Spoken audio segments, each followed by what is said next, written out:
ఒక్కసారి మీ అత్త కూడా ఈ సత్యతో పెట్టుకుంటే ఎలా ఉంటుందో చూపిస్తా. సత్య వద్దే, ఆవిడ గురించి నీకు తెలీదే. ఆవిడ గురించి నాకు తెలియడం కాదక్క, ఈ సత్య గురించి ఆవిడకే తెలీదు. ఆవిడ చెప్పిన దానికల్లా గొర్రెల్లా తల ఆడిస్తున్నాం కదా, అందుకే రెచ్చిపోతుంది. చెప్తా ఆవిడ సంగతి. అది కాదే సత్య, వినవే, ఆగవే. అక్క, నువ్వురా. సత్య సత్య ఆగవే. సత్య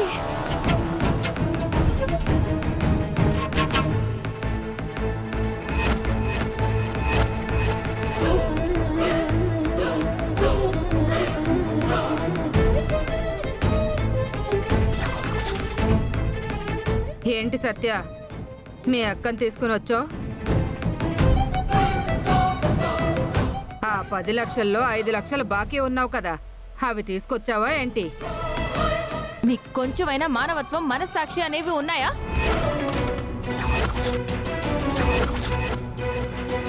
సత్య, నా ఇంటికే వచ్చి నా గుమ్మంలో నుంచి నన్నే మాట్లాడుతున్నావా? మీరు పెద్దరికంగా పెద్ద తరహాలో ఉండుంటే ఇదే సత్య మీ ఇంటి లోపలికొచ్చి మీకు గౌరవం ఇస్తూ మర్యాదగా మాట్లాడుతుంది. మీరలా చేయలేదు కాబట్టే మీ ఇంటి ముందే నిలబడి మిమ్మల్ని నిలదీస్తున్నాను. ఏంటి పెద్దరికము, పెద్ద తరహా లాంటి పెద్ద పెద్ద మాటలు మాట్లాడుతున్నావు? అంత తప్పు నేనేం చేశాను? నేను లేనప్పుడు మా ఇంటికొచ్చి ఇవ్వాల్సిన డబ్బు కోసం చాలా మాటలు మాట్లాడారంట. చివరికి మా అక్కకి మీ అబ్బాయి చేత విడాకులు కూడా ఇప్పిస్తానన్నారట. అవును అన్నాను. మరి మీరు డబ్బులిస్తానని చెప్పి ఎన్ని రోజులవుతోంది? ఇప్పటి వరకు ఎంత ఇచ్చారు? మిగతా బ్యాలెన్స్ ఎప్పుడిస్తారు? అవేమి చెప్పకుండా అక్కడ నా కొడుకేమో సగం గ్యారేజీ కట్టుకుని మిగతా సగం డబ్బుల కోసం ఎదురు చూస్తుంటే వచ్చి గట్టిగానే అడిగాను. అందులో తప్పే ఉంది? తప్పున్నారా? మీరు అడిగిన కట్నం డబ్బులు ఇచ్చాను, మీరు అడిగిన బంగారం ఇచ్చాను. అయినా సరే ఏదో అనుకోకుండా జరిగిన ప్రమాదంలో మీ అబ్బాయి గ్యారేజ్ కాలిపోతే ఆ తప్పుని మా అక్క మీద వేసి మా అక్క నష్టజాతకురాలని నలుగురిలో అవమానించినా ఊరుకున్నాను. మా అక్క జీవితం ఏం కాకూడదని ఆ రోజు మీకు 10 లక్షల డబ్బు ఇస్తానని ఒప్పుకున్నాను. అందులో భాగంగానే 5 లక్షలు కూడా ఇచ్చేశాను. మిగతా 5 లక్షలు ఏర్పాటు చేసే పనిలో నేనున్నాను. ఈలోపు మీరొచ్చి విడాకులు ఇప్పిస్తాను, మా అక్కని మీ అబ్బాయిని విడదీస్తాను అని మాటలంటుంటే ఊరుకుంటాననుకున్నారా? ఏం చేస్తావు? ఏం చేస్తావు? తస్సదియ్యా, ఈ సత్యని ఏం చేస్తావని అడగద్దు. మా అక్క మొహం చూసి ఆగుతున్నాను. లేకపోతే ఈ పాటికి మీ మీద కేసు పెట్టి కోర్టుకి ఇడ్చి నిన్ను నీ కొడుకుని చిప్పుకుడు తినేలా చేసేదాన్ని.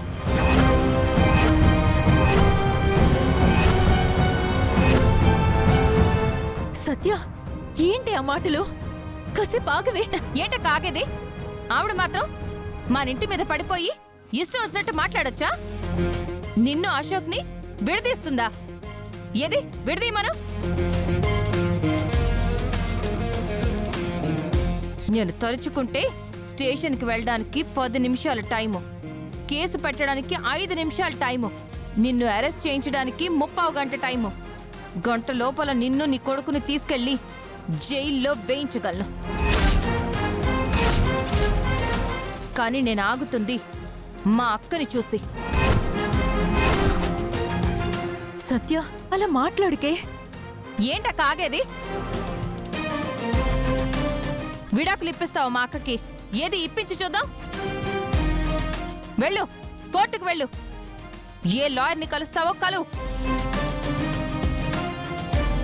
పెళ్ళైన తర్వాత మా అక్కని మీ ఇంటికి రానివ్వకుండా, భార్యాభర్తలిద్దరినీ కలవనివ్వకుండా అడ్డుపడుతున్నావని నీ మీదే రివర్స్ కేసేసి నీ కొడుకు చేత మా అక్క చేత సెపరేట్గా కాపురం పెట్టిస్తా.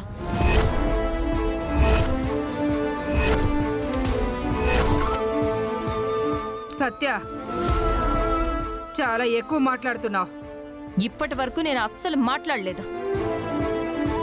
పిల్లనిచ్చాం కదా అని నోరు కట్టుకునున్నాను.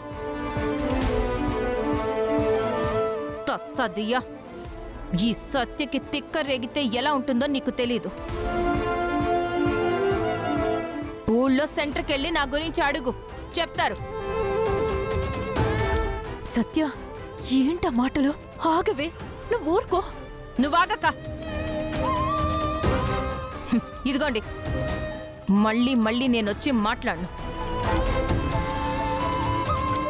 మీకివ్వాల్సిన డబ్బు త్వరలోనే నేనిస్తాను. అప్పటి వరకు ఆగకుండా విడాకులు గిడాకులు అని పిచ్చి పిచ్చిగా మాట్లాడితే ఈ సత్యలో మరో యాంగిల్ మీరు మీ కొడుకు ఇద్దరు చూస్తారు. సత్య, ఇంక చాలే మాట్లాడింది, రా వెళ్దాం. అక్క, నువ్వు ఆగు. మిమ్మల్ని బట్టి మీ మాటల్ని బట్టి గౌరవం ఉంటుంది. ఆ గౌరవం కోల్పోతే నేను ఇలాగే ఉంటాను. ఇకనైనా మీరు బుద్ధిగా ఉండండి, లేకపోతే మీకు బుద్ధొచ్చేలా ఎలా చేయాలో నాకు బాగా తెలుసు. గుర్తుపెట్టుకోండి. అక్క, పద. అత్తయ్య, సారీ అత్తయ్య, ఇవేవి మనసులో పెట్టుకోవద్దు. అదేదో కోపంలో అనేసింది. వస్తాను.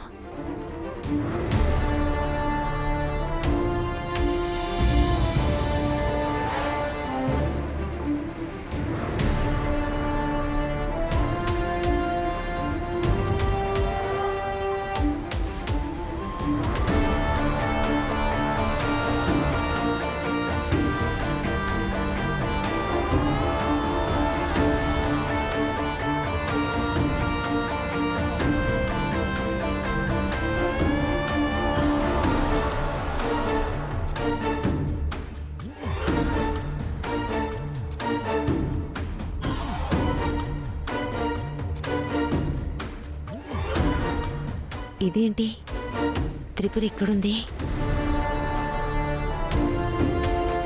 అమ్మో, బామ్మగారేంటి ఇక్కడికి వచ్చారు? బామ్మ నన్ను చూసేసారా? చూసిందంటే పెంట పెంట అయిపోతుంది మొత్తం. అయ్యో సత్య, ఏంటి? అక్క, వెళ్దాం రా. రా సత్య, మనం వెళ్ళాల్సింది ఇటు కదా. అక్క, నువ్వు రా అక్క, రా. సత్య, డ్రైవర్, కారాపు.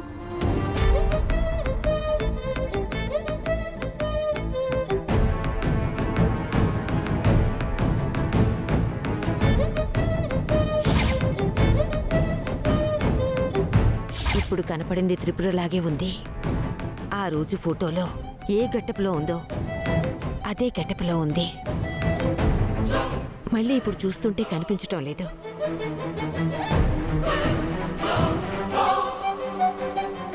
డ్రైవర్, పోనీ.